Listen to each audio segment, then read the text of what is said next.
پھر زرداری مجھے کیا کوئی یہ ایسے بتائیں حالات ہونے جا رہے ہیں کوئی پرائم منسٹر کے خلاف یہ نو کانفیڈنس لے آئیں کوئی مارچ ان کا اتنا تگڑا ہو جائے یا الیکشن کمیشن سے کوئی فورن فنڈنگ کا فیصلہ آ جائے پرائم منسٹر خود کیوں الیکشن کرائیں گے ان تو 5 سال ان کی مدت ہے اچھا دیکھیں ملک صاحب سیدھی سی بات ہے کہ بد دعاؤں سے تعویلیں دینے سے اور کسی اور کی طرف دیکھنے سے کہ آپ شیروانیاں پہلے پہن لیں اور آپ جی اپنی کابینہ کا بھی پہلے سے اعلان کر دے ہر وہ طریقہ کار چاہے آپ کو اسامہ بن لادن سے پیسے لینے پڑیں بے نظیر کی حکومت کو دلانے کے لیے گرانے کے لیے $10 ملین لیے تھے بے نظیر صاحبہ نے خود فرمایا تھا کہ نواز شریف نے لیے ہیں وہ ماشاءاللہ سے رج بھی میاں جاوید لطیف صاحب کے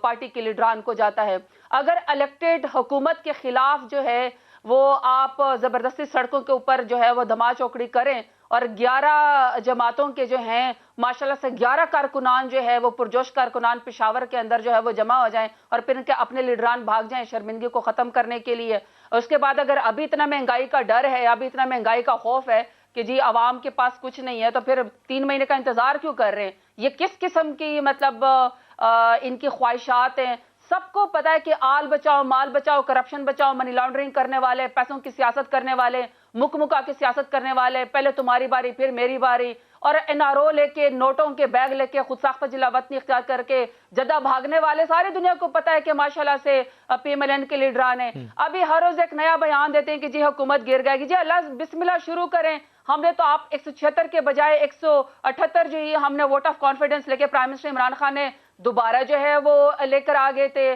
ووٹ آف کانفیڈنس پارلیمنٹ کے اندر ہم نے آپ کو سینٹ کے اندر بھی شکست دی ہم نے آپ کو گلگت بلتستان میں بھی شکست دی ہم نے آپ کو کشمیر کے اندر بھی شکست دی اور اب انشاءاللہ بلدیات میں بھی آپ کو شکست دیں گے آپ کو اگر کوئی شوق ہے تو پلیز اللہ بسم اللہ کریں میاں جاوید لطیف صاحب جان چھڑائیں استعفیٰ دیں کیوں 2023 کا مجھے تو لگتا ہے آپ کے لطیفے اور آپ کے جو